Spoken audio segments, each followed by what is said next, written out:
নমস্কার বন্ধুরা, এত গরমে আর কিছু খেতে ভালো লাগছে না। চলো 15 দিনে রান্না করি। দিদিমার হাতের রান্না এটা। এখানে আমি কুমড়োর ডগা নিয়ে নিয়েছি, কড়াই একটু জল চাপিয়ে দিয়ে রেখেছি। আমি কড়াইয়ের উপরে দিয়ে নিলাম কুমড়োর ডগাটা, 1 চা চামচ মতন হলুদ আর অল্প পরিমাণ একটু লবণ আর অল্প পরিমাণ একটু চিনি দিয়ে আমি ঢাকনা দিয়ে ঢেকে নেব। কড়াই বসিয়ে সর্ষের তেল দিয়ে নিয়েছি আর এখানে ডাল বেটে নিয়েছি। লবণ আর কাঁচা লঙ্কা দিয়ে আমি এখানে ডালে বড়া করে নেব। এটা খুব অল্প সময়ে রান্নাটা হয়, খুব তাড়াতাড়ি ফুটে উঠেছে। আমি কয়েকটা কাঁচা লঙ্কা দিয়ে আর খানিকটা ফুটিয়ে নেব।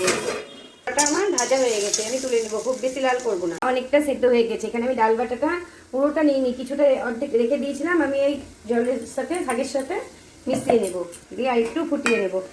এটা ফুটে গেছে। এখানে সরষে আর কাঁচা লঙ্কা বেটে রেখেছিলাম, এটা দিয়ে আমি আরেকটু ফুটিয়ে নেব। এটা খুব অল্প তেলেই এই রান্নাটা হয়, 2 চামচ 3 চামচ মতন তেল লাগে আর খুব সময় কম লাগে। রান্নাটা আমার অনেকটাই সেদ্ধ হয়ে গেছে। আমি বড়া ভেজে রেখেছিলাম, এই বড়াগুলো মিশিয়ে দেবো আর একটু গরম জল দিয়ে নেব, দিয়ে ভালোভাবে ফুটিয়ে নেব। প্যান বসিয়ে নিয়েছি, আমি এখানে সর্ষে আর শুকনো লঙ্কা দিয়ে ফোড়ন দিয়ে নেব।